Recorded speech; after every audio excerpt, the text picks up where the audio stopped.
Hi friends, எல்லாருக்கும் வணக்கம். இந்த வீடியோவில் நம்ம பார்க்க போகிறது இன்சுலேஷன். சில்டு வாட்டர் லைனில் இன்சுலேஷன் எப்படி பண்ணுறாங்க, என்ன டைப் ஆஃப் இன்சுலேஷன் இது அப்படின்றத பார்க்க போகிறோம். ஆல்ரெடி நான் chilled water line pressure test வந்து எப்படி பண்ணுறாங்க, அந்த பம்பு மூலிமா வாட்டரோட ப்ரெஷர் வந்து கொடுத்து அதில் ஜாயின்ஸ் எல்லாம் லீக் எதுவும் இருக்கா அப்படின்றத செக் பண்ணிவிட்டு அந்த ப்ரெஷர் டெஸ்ட் ஓகே அப்படின்னா அடுத்த ப்ராசஸ் தான் இந்த இன்சுலேஷனு. இந்த சில்டு வாட்டர் லைனில் வந்து பார்த்திங்கன்னா ஃபஸ்ட்டு வந்து பிளாக் கலர் பெயிண்ட் வந்து ஃபுல்லாகவே அப்ளை பண்ணிடுறாங்க. அப்ளை பண்ணி அது ட்ரை ஆனதுக்கப்புறம் பார்த்தோம் அப்படின்னா சில்டு வாட்டர் லைனோட ஜாயின்ட்ஸ்க்கு ஏற்ற மாதிரி அந்த பஃப் இன்சுலேஷன் இது. இந்த பஃப் இன்சுலேஷன் வந்து பார்த்திங்கன்னா ரெடிமேடாக நமக்கு வந்து பார்த்திங்கன்னா பைப் சைஸுக்கு ஏற்ற மாதிரி வந்துடும்.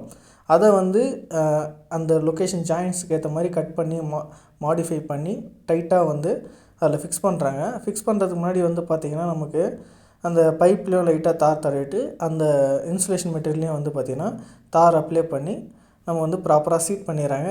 மேக்ஸிமம் கேப் இல்லாத மாதிரி நல்லா பக்கத்தில் ரெண்டு ஷீட்டுமே வந்து நல்லா டைட்டாக ஜாயிண்ட் ஆகிற மாதிரி இதில் வந்து சீட் பண்ணிவிட்டு அதுக்கப்புறம் வந்து பார்த்திங்கன்னா நமக்கு வந்து அந்த பேக்கிங் மெட்டீரியலுக்கு வந்து யூஸ் பண்ணுற ரோப் அந்த டேகை வச்சு நல்லா டைட் பண்ணிடுறாங்க. அப்போ வந்து நமக்கு என்னென்னா அந்த டைட்டாக ஃபிக்ஸ் பண்ணுறது வந்து ரிலீஸ் ஆகாமல் டைட்டாக பிடிச்சிக்கிறதுக்கு யூஸ் ஆகுது.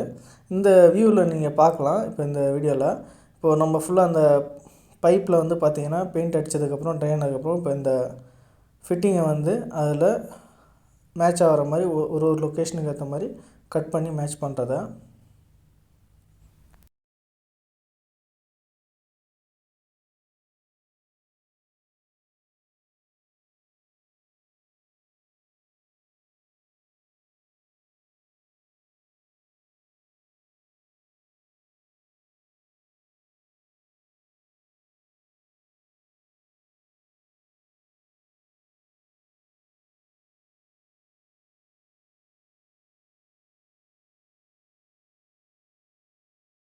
ஃபஸ்ட்டு இவங்க அந்த இன்சுலேஷன் மெட்டீரியலை வந்து வைக்கிற லொக்கேஷனில் கேப் எதுவும் இல்லாமல் அதுக்கேற்ற மாதிரி ப்ராப்பராக கட் பண்ணிடுறாங்க.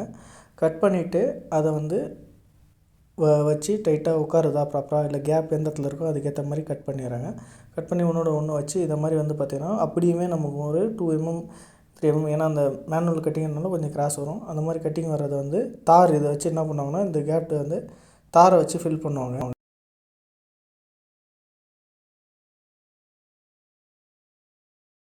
இப்போ இந்த ஜாயின்ட்ஸில் நம்ம பார்க்கலாம், அந்த கேப்பை வந்து ஃபுல்லாகவே வந்து தாரை வச்சு ஃபுல்லாக பேக் பண்ணிட்டாங்க. ஏன்னா அட்மாஸ்பியர் ஏர் வந்து அதில் வந்து நம்ம உள்ளே போச்சு அப்படின்னா நமக்கு வந்து பார்த்திங்கன்னா சொட்டிங் வாட்ரு அந்த கேப் இருக்கிற இடத்துல க்ரியேட் ஆகும். அப்புறம் வந்து ட்ராப்ஸ் வந்து வந்துட்டுருக்கும், சொட்டிங் வாட்டர் லீக்கேஜ். அந்த ரீசன்னால் இப்போ டைட்டாக பேக் பண்ணிவிட்டு இதையுமே இன்சுலேஷன் மெட்டீரியலில் அதுக்கப்புறம் ஃபுல்லாக அந்த நான் ஆல்ரெடி சொன்ன மாதிரி அந்த கேபிள் டையை வச்சு டைட் பண்ணிவிட்டு அதுக்கப்புறம் மீதி இருக்க அந்த ஜாயின்ட்ஸ் கேப்பில் எல்லாமே தார் அப்ளை பண்ணி ஃபுல்லாக பேக் பண்ணிடுறாங்க. இதனால் நமக்கு அட்மாஸ்பியர் ஏர் உள்ளே படாமல் நமக்கு வந்து சொட்டிங் வாட்டர் க்ரியேட் ஆகாமல் இருக்கும். நான் ஆல்ரெடி சொன்னேன் அந்த பேக்கிங் மெட்டீரியல் யூஸ் பண்ணுற அந்த ரோப்பும் அந்த டேக்குமே வந்து பார்த்திங்கன்னா இது உள்ளே வந்து ரொட்டேட் பண்ணி இது வந்து பார்த்திங்கன்னா நம்ம நார்மலாக பேக்கிங் நம்ம ஸ்பிட்டைஸ் புதுசாக வாங்குகிறோம், இல்லை எதனா டிவி எது வாங்கினாலுமே இது பேக்கிங் வந்து மேலே வர ரோப் நார்மல் இதுதான். அதை வந்து ஒரு சர்க்கிள் சுற்றி அது திரும்ப அந்த கிளாம்புக்குள்ளே விட்டு அதை வந்து டைட் பண்ணுவாங்க. இது நார்மல் நம்ம பேக்கிங் நான் சர்வீஸில் இருக்கும்போது பார்த்திங்கன்னா கம்ப்ரஸர் ஓவர் ஆயில் பண்ணி Godrej fridge compressor over oil பண்ணி அது வந்து திரும்ப வந்து செகண்ட் சைடில் வந்து இது பண்ணும்போது நாங்கள் இப்படி தான் பேக் பண்ணுவோம். எனக்கு ஆல்ரெடி இந்த இது யூஸ் பண்ணியிருக்கேன் நானும்.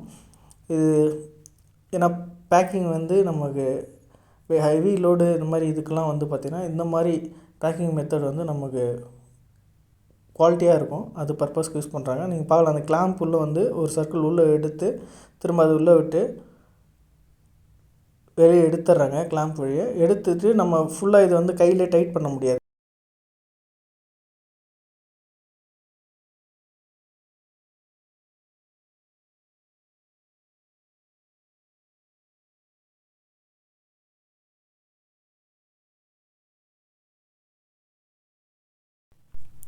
இந்த மிஷினை வச்சு நம்ம வந்து பார்த்திங்கன்னா அந்த ரோப்பை வந்து நல்லா டைட் பண்ணிக்கலாம்.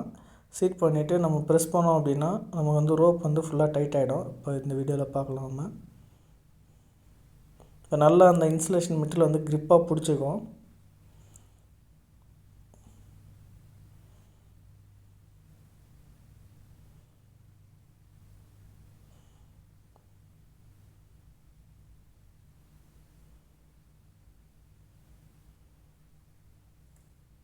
கிரிப்பாக பிடிச்சதுக்கப்புறம் இந்த கிளாம்ப் வந்து ப்ரெஸ் பண்ணி அது வந்து ஹோல்ட் பண்ணிவிடுவாங்க. ஹோல்ட் பண்ணதுக்கப்புறம் இது கட்டரில் கட் பண்ணி வெளியே எடுத்துட வேண்டியதான். இதே மாதிரி ஒரு ஜாயிண்ட்டுக்குமே வந்து நல்லா பக்காவாக சீட் பண்ணதுக்கப்புறம் பார்த்திங்கன்னா ஃபுல்லாகவே வந்து நம்ம இந்த மாதிரி டேக் போட்டு டைட் பண்ணிவிடுவாங்க. பண்ணதுக்கப்புறம் நம்ம ஆல்ரெடி பார்த்த மாதிரி அந்த கேப்பில் வந்து தார் ஃபில் பண்ணிவிட்டு இதுக்கு அடுத்த ப்ராசஸ் பார்த்தோம்னா நமக்கு வந்து அந்த பிளாஸ்டிக் ஷீட்டை வந்து டைட்டாக பேக் பண்ணிவிட்டு அதுக்கு மேலே வந்து கிளாடிங் பண்ணிவிடுவாங்க. இந்த வீடியோவில் நம்ம பார்க்கலாம் கிளியராக. அடுத்தடுத்த ப்ராசஸ் வந்து இந்த இதில் ஷீட் பேக் பண்ணது. அடுத்ததாக பார்த்திங்கன்னா இந்த கிளாடிங் ஷீட் வந்து ஃபைனல் ஸ்டேஜு. இது எல்லாம் முடிஞ்சதுக்கப்புறம் இந்த கிளாடிங் ஷீட் லொக்கேஷனுக்கு ஏற்ற மாதிரி கட் பண்ணி இதையுமே வந்து ப்ராப்பராக ஃபைனலாக வந்து க்ளோஸ் பண்ணிவிடுவாங்க. இது வந்து நைடில் ரப்பரு. நம்ம இதுக்கு முன்னாடி பார்த்த பஃப் மெட்டீரியல் மாதிரி இது வந்து நைடில் ரப்பர். நம்ம நார்மலாக வந்து ஸ்பிளிட் ஏசி பைப் லைனில் பார்க்குற அதே சேம் மெட்டீரியல் தான். இது இன்சுலேஷன் வந்து லொக்கேஷனுக்கு ஏற்ற மாதிரி திக்னஸ் மாறும்.